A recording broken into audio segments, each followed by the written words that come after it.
Let's make some way too early NASCAR playoff predictions. Last year, I only picked 12 of the 16 spots correctly, which was my lowest percentage since I've been doing this show. I was undone by the sheer volume of surprise winners. I have vowed to not let that happen again. Using trends and a little bit of basic math, I'm going to create the perfect 2025 NASCAR playoff grid. Last season, I'd say there were 6 surprise winners during the regular season. These are drivers who likely would not have qualified for the playoffs without a win, and I'm also including examples that didn't count towards playoff eligibility, like Austin Dillon's controversial win at Richmond. Still a surprise win, even though he didn't qualify for the playoffs. But yes, 6 surprise winners last season, and I am including Alex Bowman. He hadn't won a race in almost 2 years and wouldn't have made the playoffs without it. 6 surprise winners last year. In 2023, there were 3 surprise winners. And in 2022, the first season of the Generation 7 car, there were also 3 surprise winners. So that's 12 surprise regular season winners the past 3 seasons. 9 of those surprise wins have come at super speedways or road courses. So let's narrow our focus a bit. 5 of the last 14 regular season super speedway races have featured a surprise winner, and 4 of the last 13 regular season road course races have been shockers. So exactly 1/3 of regular season super speedway and road course races result in a surprise winner. The 2025 regular season features 5 of each.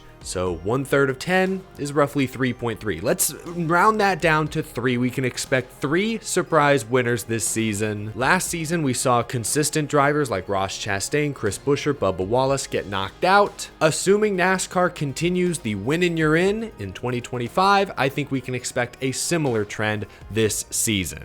So let's make some predictions. One final asterisk: if NASCAR does significantly change the playoff format, I reserve the right to update this video in the coming weeks. Let's start with last year's Championship 4 minus Series champion Joey Logano. I have a lot to say about him, so we'll save him for later. Ryan Blaney, back-to-back Championship 4s, Team Penske power. He should at least make the playoffs. Same can be said about William Byron. Back-to-back Championship 4s, he's got Hendrick power under the hood. Tyler Reddick is the defending regular season champion. Sure, the lawsuit could be a distraction, but as of now, 2311 has a charter. Barring a successful appeal by NASCAR, I think Tyler Reddick will be very good once again. Then I have to include Kyle Larson. Put together probably the best all-around season last year, most wins, most laps led, etc., and he just won his 3rd Chili Bowl Nationals, so he'll start the season sharp. Larson actually tied Christopher Bell with 3 Chili Bowl titles. Bell and the number 20 team have been the best group from Joe Gibbs Racing the past couple of seasons. If not for manufacturer team orders at the end of last year's Martinsville race, he would have made his 3rd straight Championship 4. Some people may question his teammate, Denny Hamlin, but not me. Sure, he went winless the final 6 months of last season. Yes, he is the oldest full-time Cup Series driver. It's true that Jimmy Johnson couldn't win at the end of his career. Kevin Harvick didn't win his final season. Martin Truex Jr. went winless his final season. Fortunately for Denny Hamlin, I don't think he's at the end. I don't care that FedEx is gone. I don't care that Chris Gabehart has been replaced with Chris Gale. Gabehart's still working at Joe Gibbs Racing. His influence will still impact how the number 11 performs. Denny Hamlin is still a very, very good driver. Joe Gibbs Racing is a very, very good team. I understand the questions, the concerns, but I think Denny Hamlin will make the playoffs. I also think Chase Elliott will make the playoffs. He's another driver that some people may question. He only has 1 win over his last 70 starts. That's not great, but last year he had an outstanding 11.7 average finish, and I really liked how he finished strong last season. He led a bunch of laps at Homestead and Martinsville. Chase Elliott is 29 years old. He is about to enter his prime driving years. Elliott makes the playoffs. Y'all might have some questions, but I think most of you watching will agree with these 7. I think we'll spend more time arguing about the rest of this list. And remember, the trends say there will be 3 surprise winners, so I've got some wild card slots to play with. Let's talk about Alex Bowman. I'm very high on Alex Bowman, especially after how he finished the 2024 season. Very consistent in the playoffs. He was a fluky DQ away from advancing to the round of 8. This might be considered a bold pick. I mean, Alex Bowman was 16th in points when he won the Chicago street race last summer. He would not have made the playoffs without that victory. And that win is his only win over the past 97 Cup races. So this may be considered a bold take, but I think Alex Bowman will win in the regular season. And even if he doesn't, I think he'll be consistent enough, top 5, top 6 in regular season points. He'll qualify anyways. Chase Briscoe is high on my ones to watch list this year. Keep in mind, the number 19 car has gone winless 2 of the last 3 seasons. And that was with future Hall of Famer Martin Truex Jr. behind the wheel. Now, Truex and crew chief James Small, their relationship didn't seem to be great at the end. Now James Small has wide-eyed, hard-working Chase Briscoe behind the wheel. I think this will be a great duo. But there is pressure. There's pressure on Briscoe. This is the best Cup opportunity he's ever had. There's a lot of pressure, I think, on James Small. Was he being carried by the greatness of Martin Truex Jr., or can he make this work with a newer, younger, fresher face? Chase Briscoe can drive. He proved it in the Southern 500 last year. He won 9 Xfinity races in a single season. But will this be the right fit? I like Briscoe. I think he's a good driver, great team guy. I think this works, but some may disagree. I have Briscoe making the playoffs. I went back and forth on Ty Gibbs for a long while. His sophomore numbers were better than his rookie season numbers. He made the playoffs in year 2. He drives for Joe Gibbs Racing. Ty Gibbs should be an easy yes, but he's not. I'm sure many of you will leave Ty Gibbs off your bracket this season. Why? I think it's because of the way he finished 2024. That scares me. 5 straight finishes of 30th or worse to end the season. Only 1 top 10 throughout the entire playoffs. Not a great postseason debut. He also has a new crew chief coming this season, Tyler Allen. 3rd year, very young driver. Team him up with another young crew chief. Could work. It might not. I'm picking Ty Gibbs to make the playoffs based on this trend.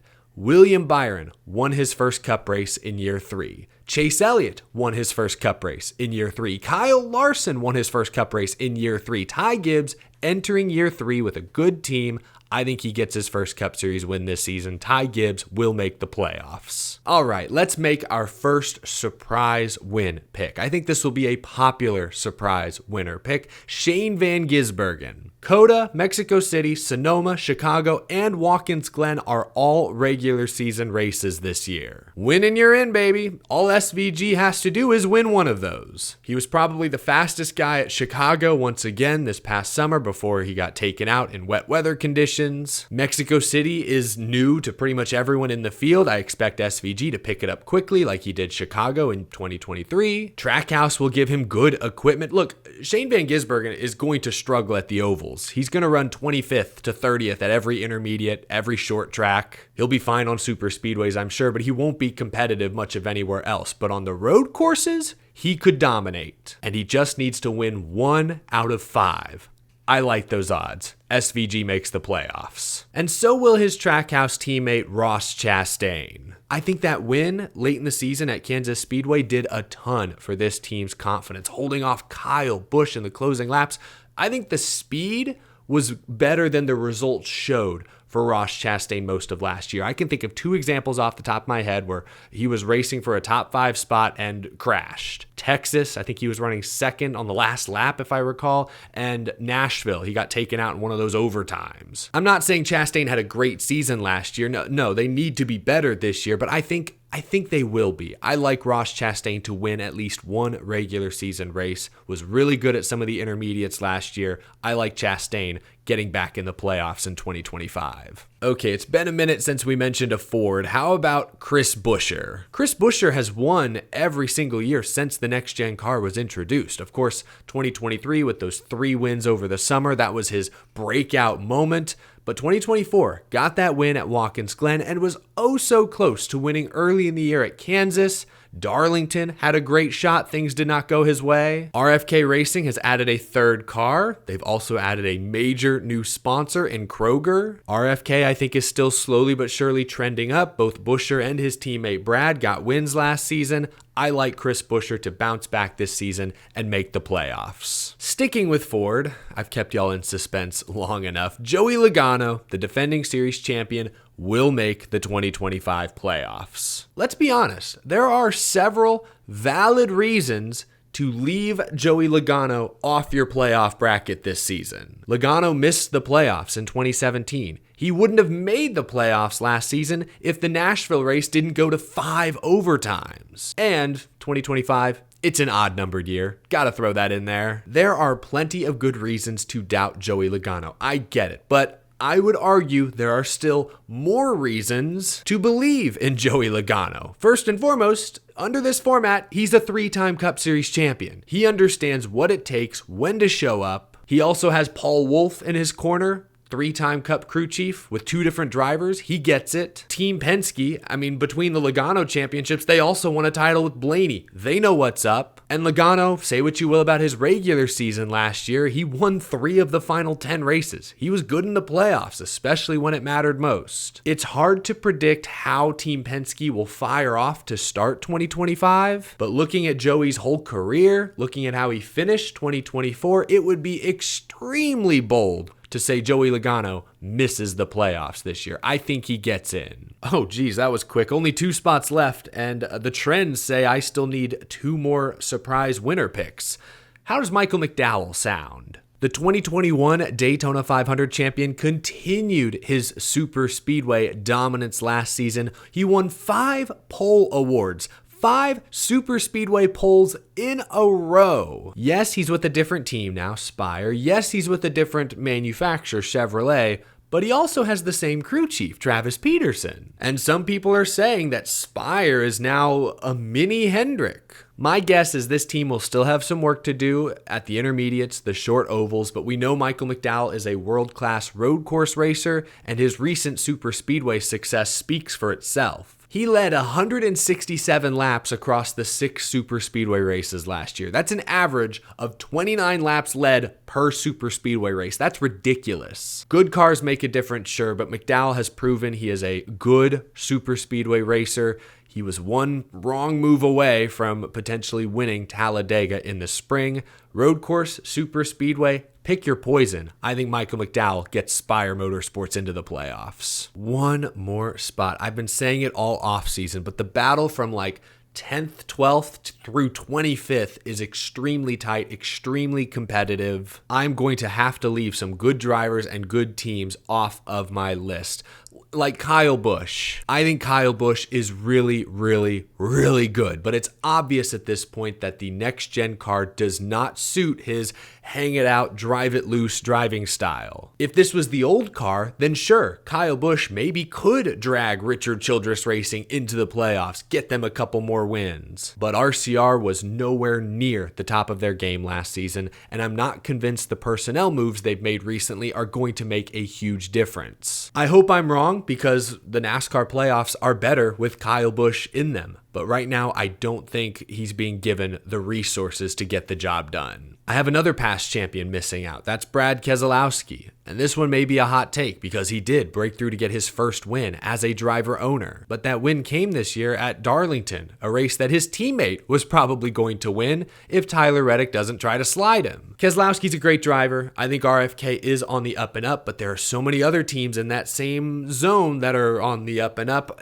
I think it'll be tough to get more than one RFK Racing Ford into the playoffs this year. I have Brad missing. I also have Ryan Preece missing for similar reasons. I really want to put Todd Gilliland in the playoffs this year. I think there will be at least one surprise super speedway winner, and Todd Gilliland led a ton of laps at super speedways last year, but it was a toss-up between him and McDowell. McDowell has the veteran experience. Spire and Front Row are ascending teams. We could see a couple of their drivers, from McDowell to Gilliland to Noah Gragson to Justin Haley even. Any one of them.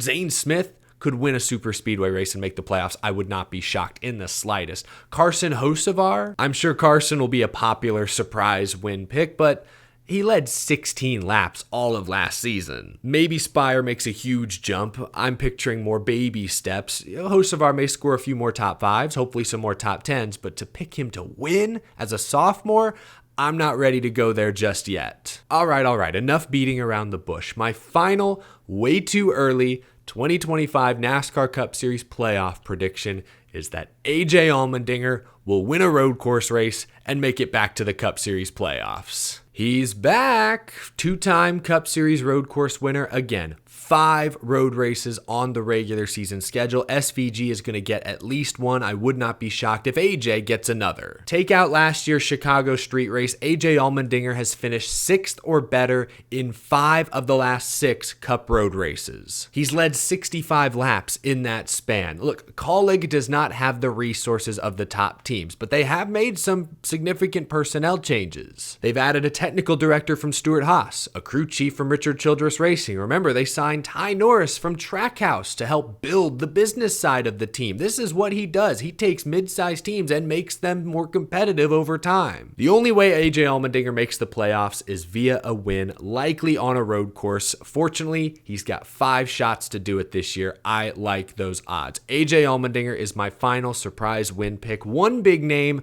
that you may notice is absent from my list is Bubba Wallace. Look, you can make a strong case for Bubba Wallace. He's coming off a season where he set a career high in top 5s and top 10s, and he's got a new crew chief, Charles Deneke, who turned that number 19 truck into a weekly contender the past couple of years. But ultimately, to make the Cup Series playoffs, you gotta win races. And Bubba Wallace has never won a regular season Cup Series race. Not one. And he hasn't won any Cup Series race since 2022. It's been more than 2 years. His car, the 23, has never made the owners' playoffs. The 23 team usually waits until like the midsummer to kind of find their groove, reach their peak, but that's a lot of time to waste. Maybe with the new crew chief, they'll start stronger, hit the ground running early in the season, but we've never seen this team do that, ever. And we have like 4 years of sample size now. You can absolutely make a case for Bubba Wallace, but history isn't really on his side. A few other notables I have missing. Austin Cindric. Look, that win at Gateway was awesome. Maybe entering year 4, Cindric finally figures it out and contends on a regular basis, but we haven't seen that yet. Daniel Suarez, outside of his win early in the year at Atlanta, was very up and down, very inconsistent. He's on a 1-year deal with Trackhouse, so there's some uncertainty there. I don't like that pick. Haas factory team with Cole Custer is kind of a wild card. Austin Dillon has had the 2 worst years of his careers in back-to-back seasons. Legacy Motor Club just needs to find their footing. Guys like Ricky Stenhouse Jr., Josh Berry, etc., etc. Never say never. Winning you're in, anything is possible. We saw that with Harrison Burton late last summer. But there you have it, my 2025 way too early NASCAR Cup Series playoff predictions. Once again, if NASCAR in the next week or 2 comes out and completely overhauls the playoff format, I'm allowed to go back and change my list. But as things currently stand, I feel good about these 16. Had to mix some surprise winners in there. I can't ignore the trends. Let me know if you agree or disagree with my picks. We'll revisit these predictions later in the year. Thank you so much for watching, y'all. I'll talk to you again very soon.